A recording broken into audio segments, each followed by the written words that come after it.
안녕하세요. 2월 24일 아침 묵상입니다. 오늘 본문 말씀 마태복음 17장 1절에서 13절 말씀 함께 묵상하겠습니다. 예수님은 오늘 우리가 묵상할 이 변화산의 사건 직전에 이 고난 받으시고 죽으실 것에 대해서 첫 번째로 말씀하셨죠. 그 예고의 끝부분인 16장 27절과 28절에 보면 이 마지막 때에 예수님께서 영광스러운 하나님으로서 이 땅에 천사들과 함께 오셔서 심판하실 것에 대해 말씀하고 계시죠. 그리고 제자들 중에 예수께서 왕권을 가지고 오는 것을 볼 자들도 있을 것이라는 말씀을 하십니다. 이 16장과 연결된 이 오늘 본문에는 이 천상의 존재로 변형된 예수님의 모습을 수제자들이었던 베드로와 요한과 야고보가 보게 되고, 그로 인해 마지막 때에 나타나실 예수님의 영광스러운 모습을 미리 볼 수 있게 됩니다. 1절과 2절을 읽겠습니다. 엿새 후에 예수께서 베드로와 야고보와 그 형제 요한을 데리시고 따로 높은 산에 올라가셨더니 그들 앞에서 변형되사 그 얼굴이 해같이 빛나며 옷이 빛과 같이 희어졌더라. 예수님께서 첫 번째 순환예고를 제자들에게 알려주신 후 6일째 되는 날 베드로와 야고보와 요한을 데리고 높은 산에 오르셨습니다. 예수님은 그들 앞에서 변모되셨는데 얼굴은 해처럼 빛났고 그의 옷은 빛처럼 희게 되었습니다. 이 변형된 예수님의 모습은 하늘에 있는 천사처럼 예수님께서도 하늘의 존재이심을 묘사해 주고 있는 것이죠. 3절부터 4절을 읽겠습니다. 그때에 모세와 엘리야가 예수와 더불어 말하는 것이 그들에게 보이거늘 베드로가 예수께 여쭈어 이르되 주여 여기에 있는 것이 좋사오니 만일 주께서 원하시면 내가 여기서 초막셋을 짓되 하나는 주님을 위하여 하나는 모세를 위하여 하나는 엘리야를 위하여 하리이다. 즉 예수님 이외에 또 다른 천상의 존재인 모세와 엘리야가 예수님과 함께 등장하자 베드로는 그 장면이 너무나 좋고 황홀했던지 모세와 엘리야와 예수님을 위해 각각의 천막을 짓겠다고 제안합니다. 다시 말해서 이 황홀한 곳에서 계속 머물고 싶다는 말이죠. 하지만 베드로의 제안에는 반응이 없고 예수님의 정체에 대해 소리가 하늘에서 들립니다. 5절을 읽겠습니다. 말할 때에 호련히 빛난 구름이 그들을 덮으며 구름 속에서 소리가 나서 이르되 이는 내 사랑하는 아들이요 내 기뻐하는 자니 너희는 그의 말을 들으라 하시는지라. 자, 하늘에서 들린 음성에 따르면 변모하신 예수님은 천상의 존재이며 하나님의 아들이십니다. 그러므로 하늘의 음성은 제자들에게 예수님의 말을 들으라고 명령합니다. 그렇다면 제자들이 들어야 할 예수님의 말은 무엇일까요? 그것은 예수님이 말씀하신 이 고난과 부활에 대한 것이었습니다. 자, 제자들은 하나님의 음성을 듣고 엎드려 두려워합니다. 6절 말씀을 읽겠습니다. 제자들이 듣고 엎드려 심히 두려워하니. 이 황홀한 광경을 지켜보던 제자들에게 갑자기 빛난 구름이 그들을 덮었고요.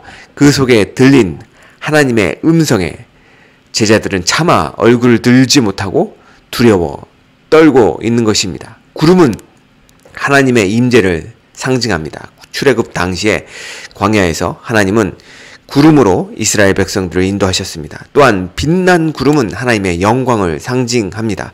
따라서 하나님의 영광이 그들에게 임하였고 하나님께서 음성으로 그들에게 말씀하시자 제자들은 감히 얼굴을 들지 못하고 두려워 떨게 된 것입니다. 사랑하는 성도 여러분, 하나님의 임재 앞에 머무는 인간의 유일한 반응은 경외감으로 인해 감히 눈을 들지도 못하고 두려워 엎드리는 것입니다. 이 구약 성경에 보면 그런 경우가 많이 나옵니다. 떨기나무 가운데 임하신 하나님을 본 모세가 그러했고요. 성전에서 하나님의 영광을 본 이사야가 그러했습니다. 또한 출애굽할 때 호렙산에서 하나님의 음성을 듣고 두려워했던 이스라엘 백성들이 그러했습니다. 신약에서는 부활의 예수님을 만난 바울이 그러했고 오늘 이 장면을 보았던 사도 요한이 또 한 번 그러합니다. 요한계시록 1장에 보면 사도 요한이 부활하신 예수님을 만나자 두려워하며 거의 죽은 자처럼 되었다고 말을 하죠. 죄 많은 인간이 거룩하신 하나님의 임재 속에서 보일 수 있는 반응이 무엇일까요? 그것은 두려움뿐입니다. 그러나 정말 감사한 것은 예수님이 그렇게 두려워하는 제자들의 등을 어루만지시면서 두려워 말라며 일으켜 세우신다는 것입니다. 7절과 8절을 읽겠습니다. 예수께서 나와 그들에게 손을 대시며 이르시되 일어나라 두려워하지 말라 하시니 제자들이 눈을 들고 보매 오직 예수 외에는 아무도 보이지 아니하더라. 예수님의 말씀을 들은 제자들이 위를 쳐다보니 예수님 외에는 아무도 없었습니다. 모세와 엘리야는 보이지 않았고 구름도 사라졌습니다. 모세와 엘리야의 등장과 구름 속에서 들린 음성의 역할은 예수님이 누구신지 다시 한번 제자들에게 보여주는 역할이었습니다. 여기서 마태는 예수 외에는 아무도 보이지 않더라라는 말씀을 통해 예수님께 스팟라이트를 비추고 있습니다. 다시 말해서 지금 하늘의 모든 관심이 고난의 길을 걸어야 하는 예수님께 쏠려 있다는 것입니다. 베드로가 여기서 초막을 짓고자 말할 정도로 내려오고 싶지 않던 황홀한 변화산에서 예수님은 반드시 내려오셔야만 했습니다. 왜냐하면 이제 예수님은 인류의 죄를 담당하시기 위해 십자가의 길을 가셔야 했기 때문입니다. 그리고 그 십자가의 고난의 길만이 예수님의 영광스러운 하늘의 모습을 다시 볼 수 있는 유일한 길이었습니다.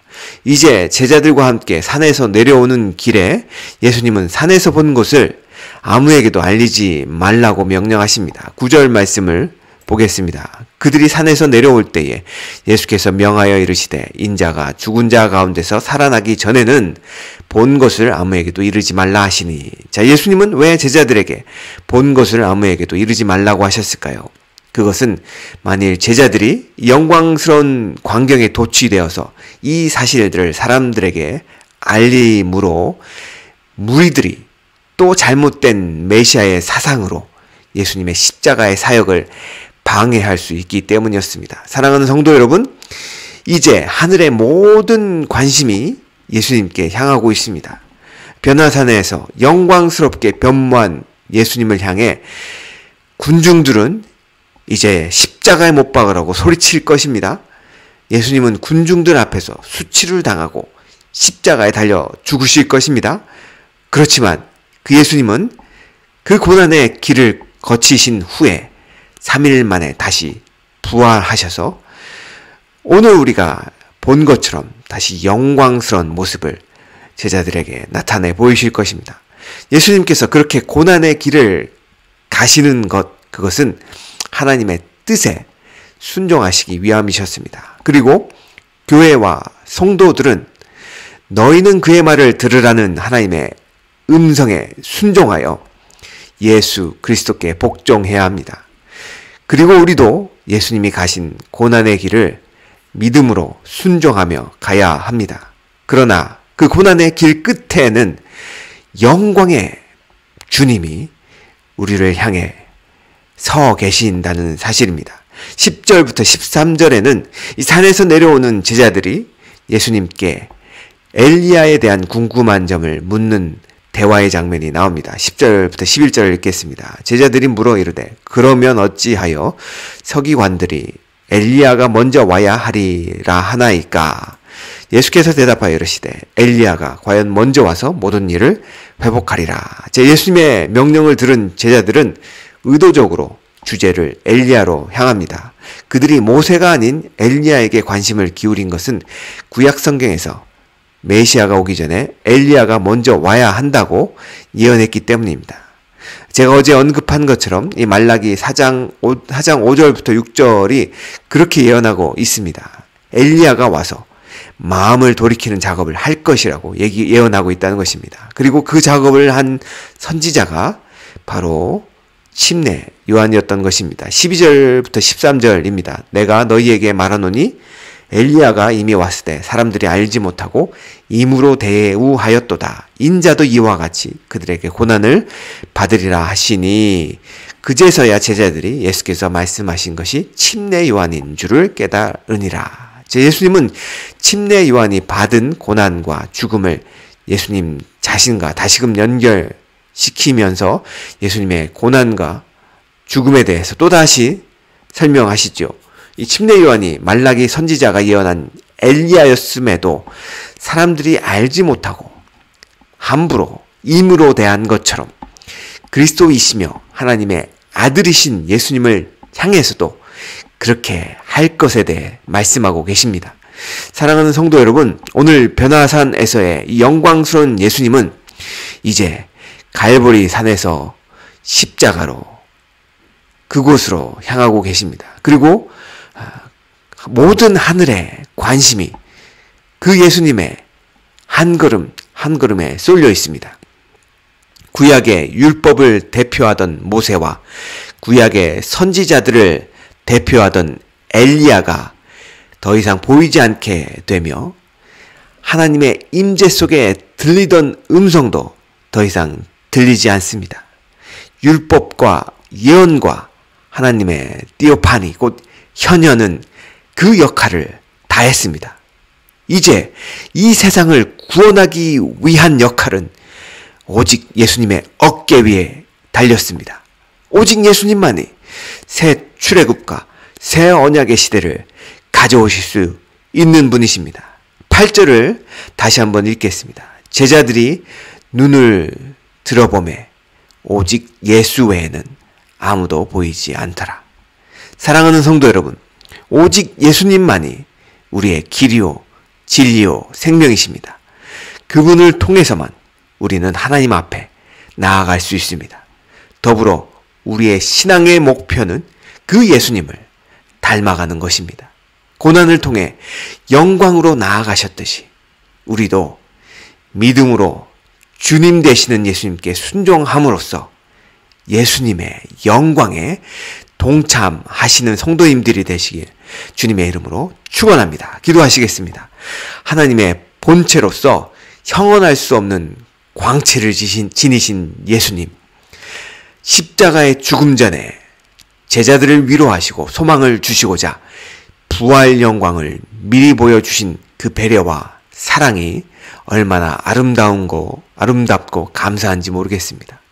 우리의 등을 어루만져 주시며 우리를 일으켜 주셔서 이 두렵고 어두운 현실과 고난 속에서 오직 그리스도만을 바라보며 그 영광을 다시금 소망하며 주님 안에서 믿음으로 승리하는 우리 그리스도인들, 우리 성도님들 될 수 있도록 주님 축복하여 주시옵소서.